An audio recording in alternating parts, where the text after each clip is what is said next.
Good news RT right to education મફત શિક્ષણના પહેલા ધોરણના ફોર્મ 2024-25 ના ઓનલાઈન ફોર્મ ભરવાની ડેટ એક્સટેન્ડ કરવામાં આવેલ છે.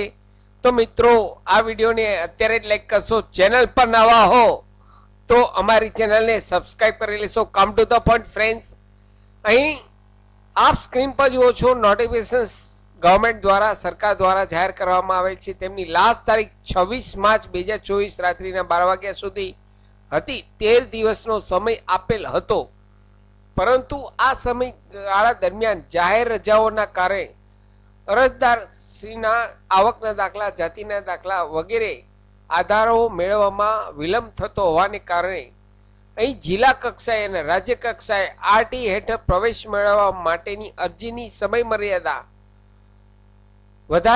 વધારી આપેલ છે. અહીં હવે મિત્રો તારીખ 30 માર્ચ 2024 રાત્રિના 12 વાગ્યા સુધી જે લોકો હજુ પણ ઓનલાઈન ફોર્મ ભરી શક્યા નથી તેવા પેરેન્ટ્સ આ ઓનલાઈન ફોર્મ ભરી શકે છે. તો મિત્રો ગુડ ન્યૂઝ છે. અહીં મિત્રો જે લોકોએ આરટી ના અંડરમાં ઓનલાઈન ફોર્મ ભરી દીધેલ છે અને જેમનું જિલ્લા કક્ષાએ મંજૂર થયેલ છે તેવા પેરેન્ટ્સે ફરી ફોર્મ ભરવાનું નથી. ખાસ ધ્યાન રાખશો મિત્રો. ઘણા લોકો તેવી કોમેન્ટ્સ પણ આવે છે કે ફરી ફોર્મ ભરવાનું રહેશે, તો અહીં ફરી ફોર્મ ભરવાનું નથી.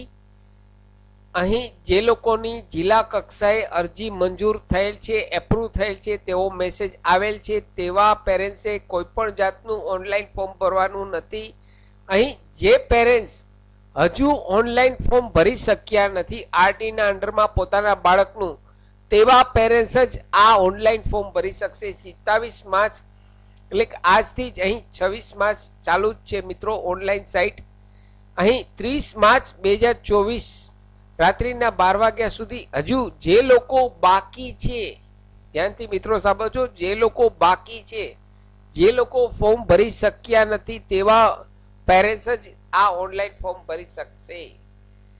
અને જે લોકોની અરજી કોઈને કોઈ કારણસર કેન્સલ એટલે કે રદ થયેલ હોય, રિજેક્ટ થયેલ હોય, તો તેવા પેરેન્ટ્સ હજુ તે અરજી કેન્સલ કરી તે ફરીથી નવું ઓનલાઈન ફોર્મ ભરી શકશે. આશા છે મિત્રો આપને ટોપિક સમજાઈ ગયો હશે.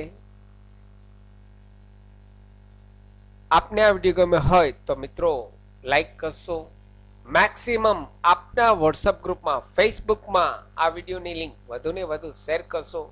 નવા હો તો અમારી ચેનલને સબસ્ક્રાઇબ કરવાનું ભૂલશો નહીં. ફરી મળું છું નવા વિડીયોમાં નવા ટોપિક સાથે. ત્યાં સુધી મિત્રો જય હિન્દ, જય ભારત.